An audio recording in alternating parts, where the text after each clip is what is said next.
Today I want to talk a little bit about the raw food diet, and I know I've talked on and off about this over the last year or two since I've been delving right into it. So what we have here today, we have Fran, who actually lives around the corner from me in Brisbane, Australia, and today I'm going to give my opinion on Fran's raw journey and why it's so common for people to blame sugar for their problems when actually it's the fat. Now let's listen to Fran's story as she explains it to us. And I'm passionate about doing this because so many people go, I tried that raw food thing, I went to America, I followed all the gurus, I bought thousands of dollars of products, I did cleanses and fasts and sweat lodges and ayahuasca ceremonies, and I'm worse off than I was at the start of it all, or I'm not better than I wanted to be, and I've got weight issues, I've got fatigue issues, I'm addicted to cacao, what's going on here? The raw food thing, it's dogma, it's not real, we need to eat grass-fed animals and do what everyone else is doing. And that's why so many people in the raw food scene go full circle back to the standard Australian, standard American diet with the inclusion of organic foods, and they think it's different. But anyway, so let's hear what Fran's got to say. Now listen carefully. My goal is to educate people. It's not to write anyone off or whatever. It's to educate people so people don't make the same mistakes over and over and over, or they understand why they made a mistake. So listen carefully with an objective mind and the ability to critically think.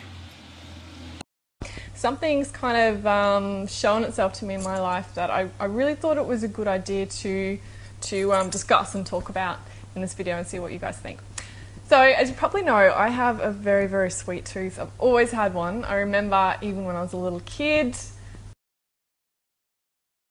Here's the biggest mistake, the first mistake and the most popular mistake is, I've got a sweet tooth. My teeth are sweet, I'm addicted to sugar. I'm a sweet tooth. It's bad. It's sort of my personality. I need sweet foods. I'll tell you what, there's not a single person on the planet who doesn't enjoy sweet foods. And even if people say, I eat mostly savoury, I don't eat sweets. You open up their pantry, you go, oh, there's chocolate in here. Open up the fridge, say, oh, there's ice cream in here. There's sweet yogurt in here. Oh, wow, there's lollies and candies and cookies and biscuits and cakes and all sorts of things. You don't like sweet foods. Oh, I don't eat those. That's right, you have them in your freezer in case the burglar breaks in your house and has a sweet tooth. Because we live in a society where people aren't proud to be sweet tooth people. In actual fact, every cell in the human body runs on glucose. So be proud of your sweet tooth. Embrace it as part of your human physiology.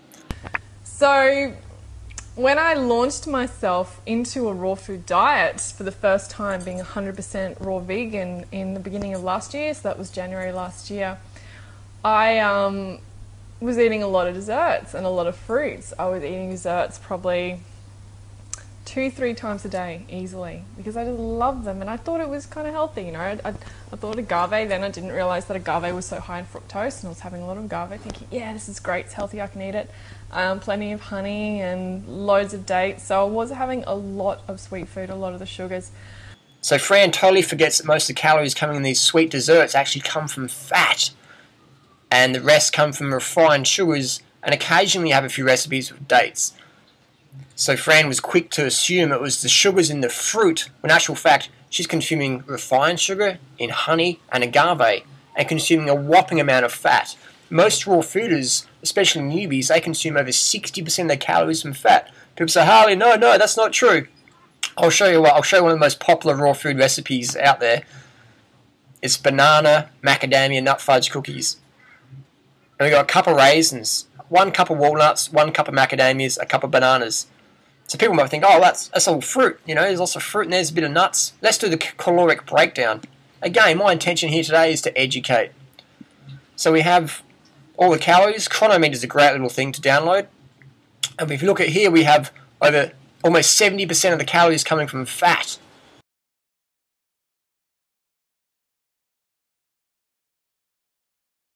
You know what I mean? So, and then Fran's not just doing this once in a week, which is fine. You can do that, especially if you're athletic. If you're athletic, you can eat more calories from fat, but you still need, low fat, definitely. Under 15%, 10% ideal, under. So Fran's eating 70% of her calories, not just for a snack, but she said 2 or 3 times a day. You know what I mean?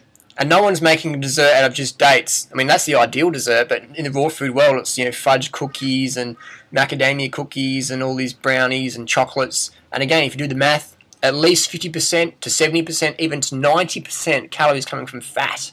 Now that is not healthy.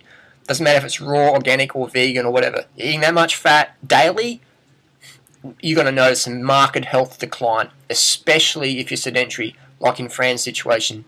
You know, sometimes I'd make a smoothie in the morning, and the smoothie would be really sweet as well. So I was kind of moving more and more towards having a lot of sweet food, maybe even more sweet food than savoury food in my diet.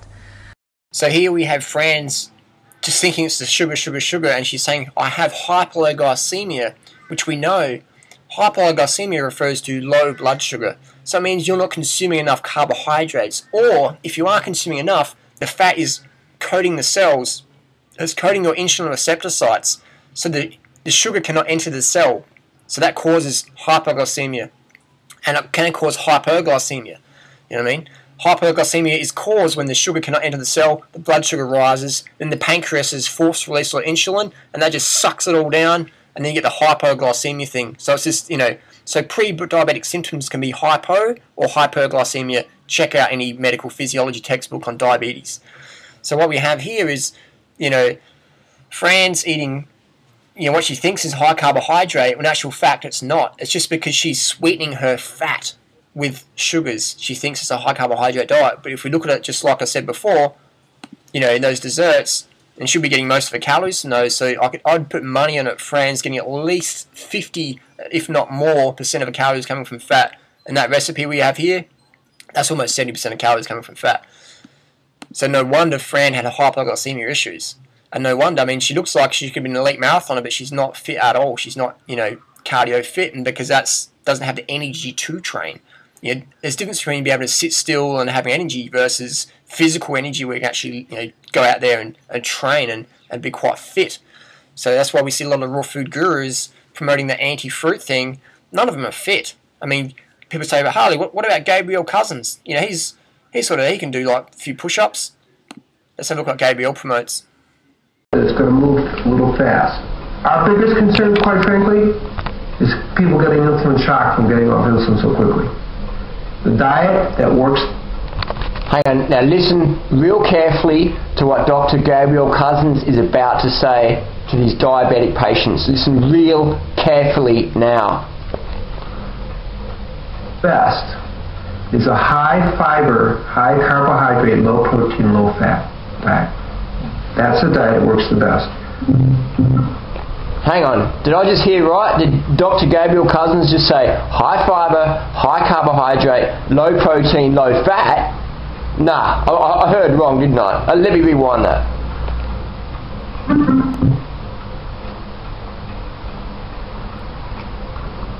The diet that works the best is a high fiber, high carbohydrate, low protein, low fat diet. That's the diet that works the best. So there we go. Gabriel Cousins even admitting that a high carbohydrate, low fat lifestyle is best for blood sugar issues. But then in his books, sometimes he says no. And, I mean, Gabriel Cousins, you know, he changes his mind like he changes his cactus plants, and that's fine. Gabriel's a great guy, but it's good to see how confused some people are.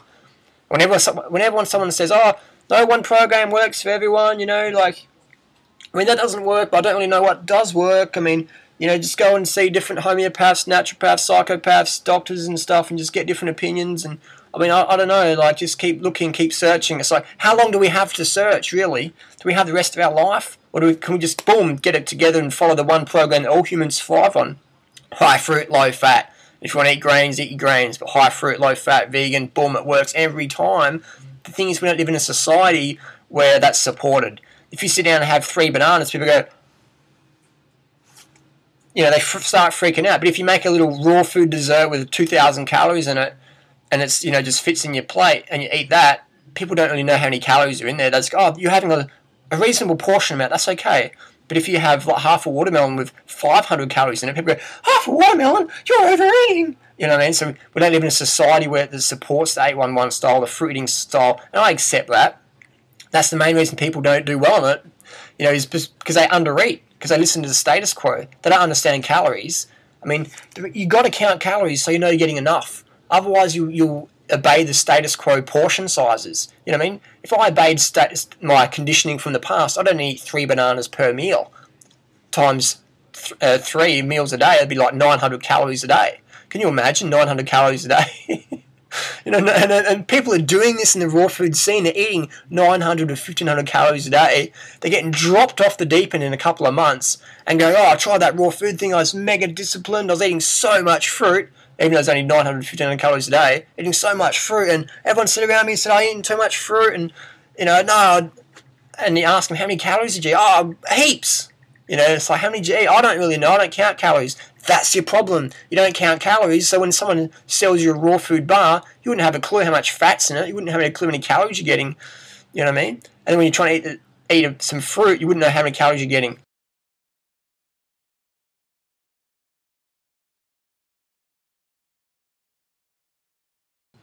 So then you wonder why you have hypoglycemia or weight loss issues or weight gain issues or whatever, or inability to maintain, sustain and obtain high fitness levels. So calories is like your fuel. You don't drive to a gas station or a petrol station, fill your car up and just don't look at when you're filling up, oh, I'm going to look over here, I'm going to transmutate my Kundalini essences to the moonlight because it's that time of month. You look at how much fuel you're putting in the car. So why not do that with your body? Why not go, okay, I've had 2,800 calories today, I actually need more than that. I want to keep eating until I get my target. Because society says not to do that. Society says, just stop when your plate's empty. Don't go back for seconds. You're a pig. Just cram as much high-fat grease food on your plate. And if you're raw food, to do the same. Cram as much high-fat grease on your plate and just have one plate. Just pile it up as much as you can. Make it so caloric dense that it's just a small portion. No one's going to give you any crap for eating your real foods. So that's why people don't succeed on like an 811 style program. It's so natural, but we live in such an unnatural society. People they freak out at how much you actually need to eat.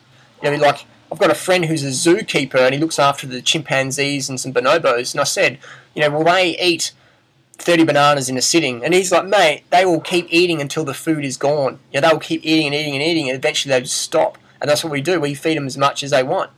And I said, do you have any fat chimps? He's like, they don't get fat on fruit, man. So the chimps in the zoo eating as much as they can get, they're not getting fat. Simple as that. So it's the same with humans. Eat as much food as you can, learn your calories so you can dissolve your whole dogmatic, I should be calorie restricting, breatharian, anorexic, bulimic paradigm. You know, literally, metaphorically, metaphysically, dissolve that and get into understanding how many calories you need. And if you're an adult, it's going to be 3,000 calories a day plus. When someone yesterday in the forum is saying, oh, I'm really skinny and I look anorexic, and there's statistics for anorexic, their height and body weight, their BMI is like under 17.5, and I'm like, you're not going to build your body on 2,500 calories a day, man. You need at least 5,000 calories a day plus, you know what I mean? Plus. You can't, read The Human Biology of Starvation by Dr. Keyes,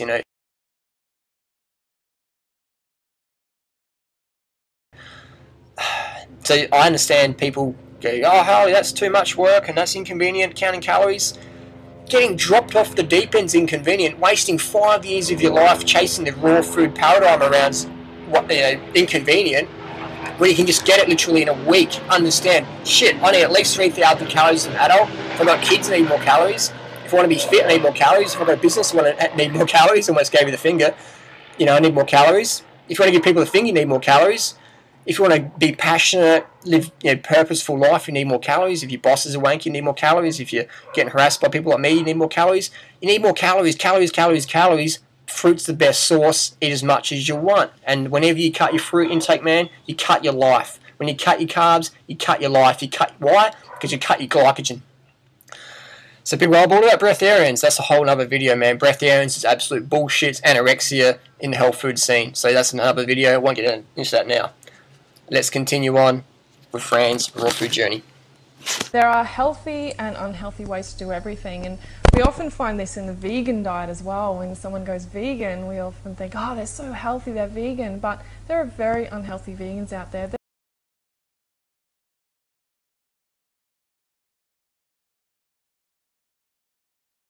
There are vegans that eat high sugars, high carbohydrates, and high fat, so they really get into the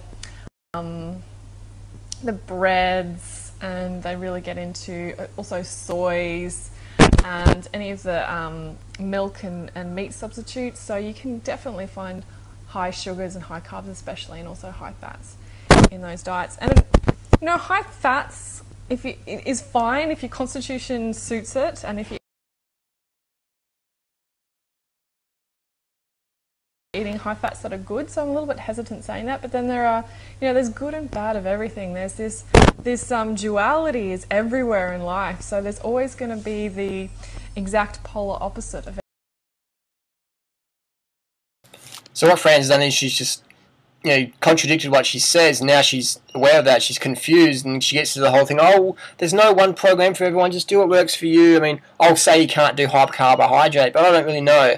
And that's right, because all the successful long-term vegans, what do they have in common? This applies to raw fooders as well. They eat a crap load amount of their calories from carbohydrates. 80% of the calories coming from carbohydrates plus. You look at the China study, Dr. Neil Barnard, Dr. Ornish, Dr. Esselstyn, Dr. McDougall, Doug Graham, Ruth Heinrich, all these raw food, vegan promoters, athletes, successful people eating at least 80% of the calories coming from carbohydrates. So when you're, and that's why Fran isn't a vegan, because her paradigm is like, you're vegan, you can't eat too much carbohydrates, and that's why vegans who go on low carb diets, they get dropped off the deep end, and they write books about it, like Leah Keith, you know. So carbs are your friend, fruit's the best, you know what I mean? I understand, not everyone wants to eat fruit, fine, eat with you, whatever carbohydrates you prefer, but don't let anyone tell you that fruit's bad. The main problems people have with fruit is they eat it too fast, they eat it unripe. Most people don't want to know what a ripe banana looks like. They think the spotty bananas, the rotten bananas. They eat citrus way too tart. Citrus should be sugar, sweet. People avoid dates, or they have 1 or 2 or 3 dates, think, oh, that's enough, you know.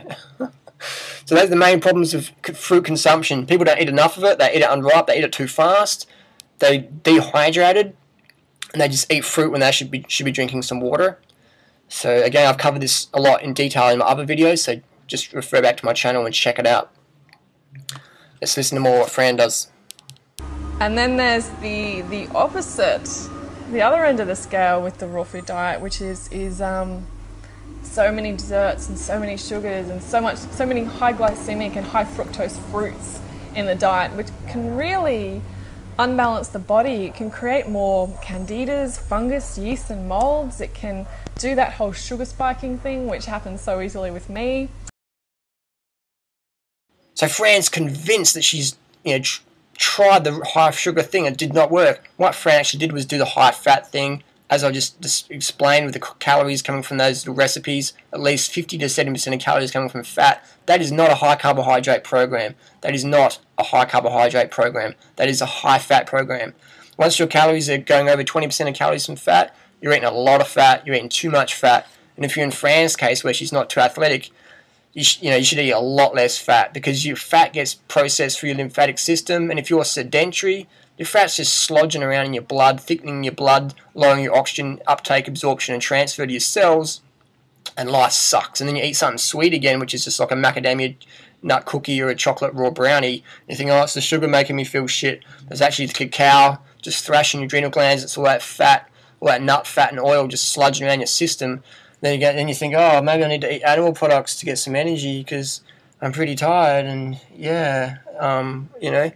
So again, so Fran is like the other people go, oh, I tried that high sugar thing. They tried the high fat thing. Or if people go on the 811 program and you ask them, how many calories a day did you eat?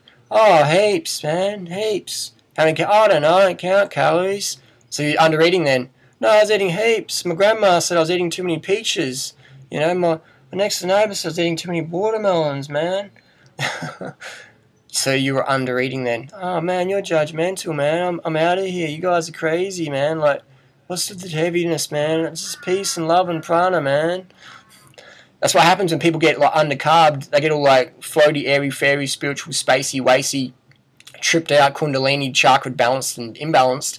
And then when someone tries to help them, they get all like, take it personally. So again, critically think, eat enough carbohydrates so nothing you take personally. As soon as you start taking things personally, especially when people are trying to help you, then you know you haven't had enough carbohydrates, then you can't hydrate and you can't sleep properly. So let's listen to more of Fran's journey. In Arizona as well, about dehydrated food. If you remember, I might link to it underneath this video on my blog, how I was eating tons of dehydrated food because I was traveling. It was easy to carry around, and when I was at the longevity conference, I was eating lots of dehydrated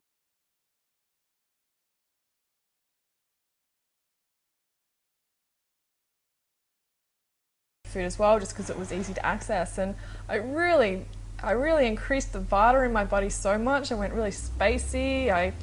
My digestive system went completely out of whack, and I just didn't feel quite right.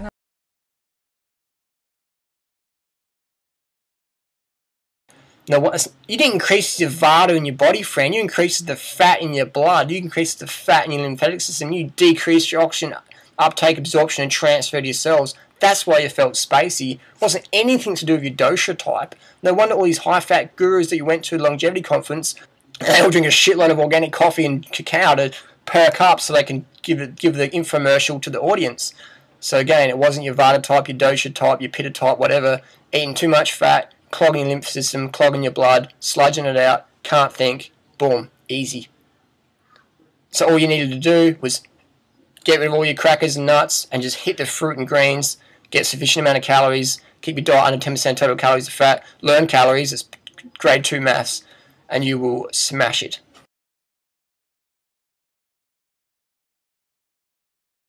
Of dehydrated foods. Another thing, just because it's raw doesn't mean it's healthy. And often dehydrated foods as well, they're high in sugars as well. Here we go again.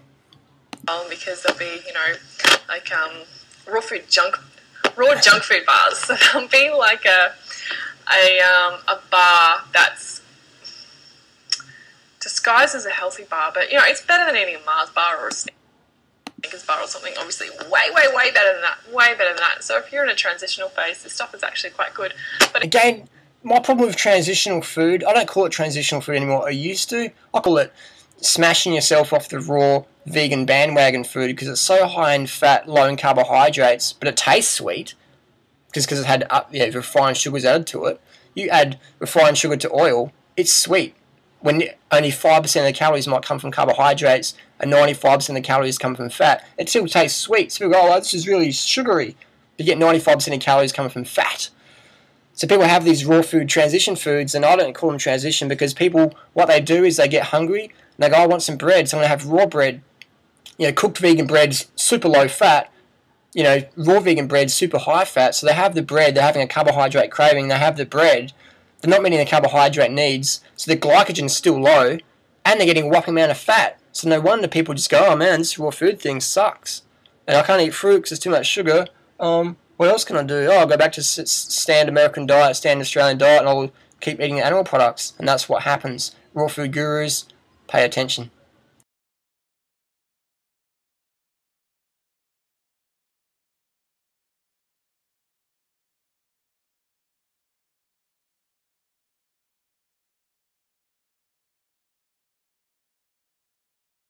Again, friends of the mindset, fat's good, it's cool, and sugar's your problem.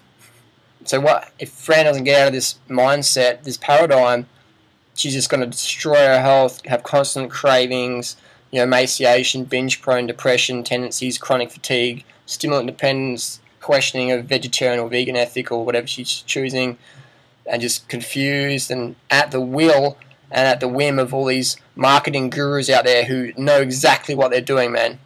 These guys know exactly what they're doing. They promote the low-carbohydrate diet, and then they come in with all these anti-venoms and elixirs and superfood symptom curers, like stimulants like maca, cacao, reishi, ayahuasca, MSM, animal products, deer placenta, ant extract, colostrum, all these things to try and help people snap out of the fat coma, the carb deficiencies, the glucose exhaustion, because they're eating low-carbohydrate diets.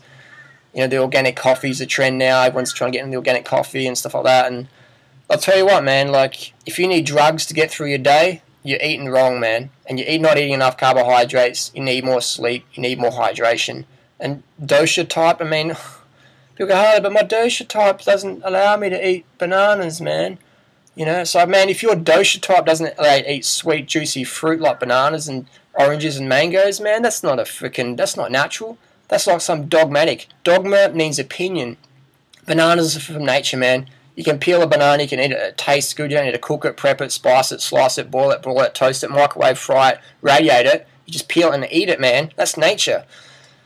You don't walk up to an animal and just peel it and eat it. You walk up to fruit, you peel it, eat it. Don't worry about your dosha type, man. That's just some bogus system created by the human ego that has no place in nature. Imagine walking up to a peregrine falcon and walking up to the falcon and going, Falcon, you're eating that chicken, but your dosha type is different. You know what I mean? How come horses don't have different dosha types? How come horses, if they're big horses or little horses, they eat the same? A big horse just eats more. A little horse just eats less. A pregnant horse eats more. How come horses don't have different dosha types? How come dogs don't? You know what I mean? How come sheep don't? How come goats and chickens and rats and bison, they don't have different dosha types? They all eat the same food for the same given species, regardless of where they are on the planet. A bonobo chimpanzee in a zoo in Norway will eat the same diet as the bonobo in Sydney, Australia, or the bonobo in the jungle, in Africa. The exception being maybe different variety of plant foods, but they will have the same amount of calories, the same caloric ratio nutrients of carbohydrates, proteins, and fats. Exactly. The chimps in the zoo in Norway don't get fed mustard seeds, sardines, and brown bread, because that's what's local to that region. They get fed what physiologically designed they're adapted to. So changing your diet because of what some book wrote, that's dogma. Changing your diet to what your physiology speaks to you with your hands, teeth, claws, digestive system, and your heart above all, that is not dogma. That is physiology. That is fact. Follow your heart. Follow your sweet tooth. Get rid of the fat gurus selling you bullshit and start listening to the common sense. Thanks for watching.